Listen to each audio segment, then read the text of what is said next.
Hey, what's up guys? Okay, so I have some exciting news. I've set up a Patreon page, and this is just to enable me to carry on doing what I love doing, and that's helping people.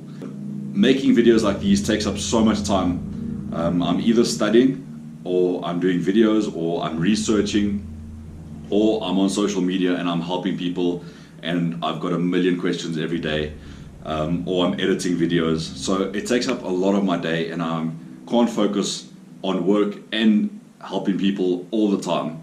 So it feels like my time is very divided, and that's why I don't upload as regularly as I want to. What I've done, I've set up a Patreon page. I'm going to put a lot of premium videos up there with a lot more information that you can find. I'm starting a podcast series there as well, just to get you through anxiety and panic, and just to relax your mind and learn how to cope with day-to-day stress. I'm going to have a lot more videos with a lot more content, in-depth looks of how the muscles work, how the central nervous system affects your injury, and how to basically isolate your muscles, train your nervous system to help you recover with all your injuries. So if you go check it out, it's patreon.com/musclemindworks. See what I've got to offer there. And this is just going to really help me carry on doing this, helping people, and I can split my time a little bit more evenly and not focus on one thing more than the other. So if you could check it out, I'd really appreciate that. Okay, so with that all said, let's get down to business. Scapular winging. It's something I speak about in almost every video, and it's something that affects a lot of people. Some people don't even realize that they have scapular winging, and they have certain pains and symptoms, but they don't really know what's going on. So the first thing you need to know is that the mind-muscle connection is one of the fundamental basics that you need to keep in mind while stretching and trying to recover from your injury. Because what happens with our daily lives is we get a muscle that's overworked, and basically your nervous system finds the path of least resistance. Same with electricity, it's the same principle. Your nervous system will learn to use certain muscles. And when you're doing a certain movement and you slouching forward, for instance, your pec minor is going to fire when you're reaching forward, and your nervous system recognizes that that's an easy movement for you to do because you're in that incorrect position. So what you have to do is retrain your nervous system to fire the proper muscles for the proper job. So with scapular winging, a winged scapula usually occurs with trauma, or it could be damage to the thoracic nerve, which leads to other symptoms. And from that winged scapula, you could end up having TOS and frozen shoulder and a whole bunch of problems along with your winged scapula. So you have to really isolate the muscle. You have to think about which muscle you're squeezing and retrain your nervous system to fire the correct muscles. So when I ask people to squeeze their scapula together, do a chin tuck. And when I was on a video chat the other day, I asked the guy to squeeze his shoulders together, and instead of squeezing his shoulder blades back, he was doing this. He was raising his shoulders. So I said to him, do you realize that you're lifting your shoulders and not squeezing your shoulder blades back? And because he's so used to being stressed and having that forward posture, that his natural instinct is to do this without realizing and looking at himself in the mirror, seeing what he's doing, he just stands there thinking that he's doing this, but he's actually doing that.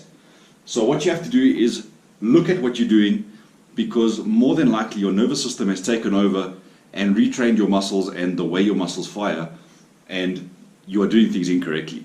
So I'm going to show you a few simple extra tips.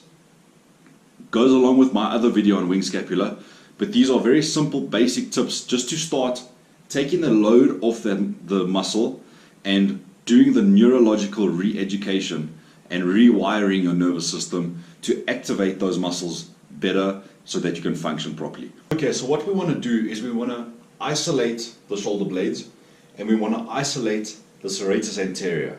Now the serratus anterior are these finger-like muscles that attach to the rib cage, and that is responsible for the pronation, which is the pulling forward of your shoulder blades. So we want to focus on that serratus anterior and focus on the pronation and the retraction of our shoulder blades, because that's where the problem lies. We've got a winged scapula and we can't move forward and backwards with our shoulder blade properly. So we want to isolate those muscles. we're going to do two different things. We want to externally rotate our thumbs because that opens up the shoulder. External rotation is coupled with thoracic extension, and that just squeezes our shoulder blades together and gets our spine in a more neutral position. So what we want to do is we want to isolate the serratus anterior by placing our pinky and elbow against the wall. And what we want to do is lean into the wall with our elbows, so we're basically pushing forward. And this is going to isolate the serratus anterior. It's going to send those signals and get that muscle firing properly so that we can get that proper movement. So what we're going to do, we're going to place our hands, open palm, against the wall, push forward, almost as if you're trying to push a door open or a flap open with your elbows. So we're going to hold that position, and from that position we want to move upwards. We want to keep our shoulders flat. We don't want to raise our shoulders up all the way.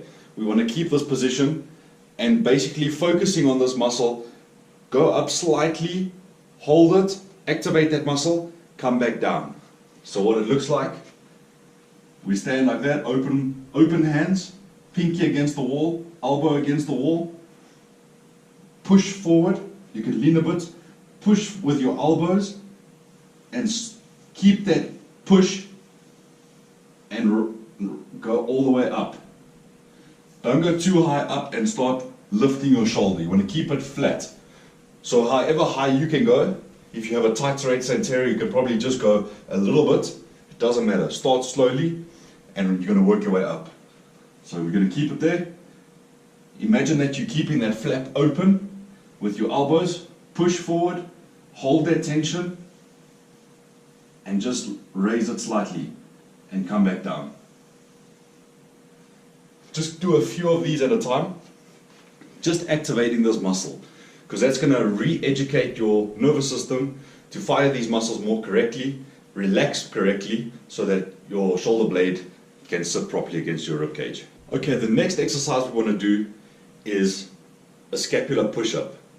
But now, all the scapular push-ups that I've been studying, they all show a normal scapular push-up on the floor, and that's perfect for people that are trying to strengthen their shoulder blades and serratus anteriors. But if you already have an injury like thoracic outlet syndrome or frozen shoulder, you cannot do that. You're going to go into a severe flare-up. So putting all your body weight on your shoulder and trying to peel it away, it's just going to aggravate all the muscles, and it's not going to be a good thing. You're not going to recover. So I've got my own variation of it. That's just for people that are struggling severely with injuries like thoracic outlet syndrome. So we're going to do a push-up position, but against the wall. So what you can do is go against the wall and just lean slightly. You don't have to put your arms too high.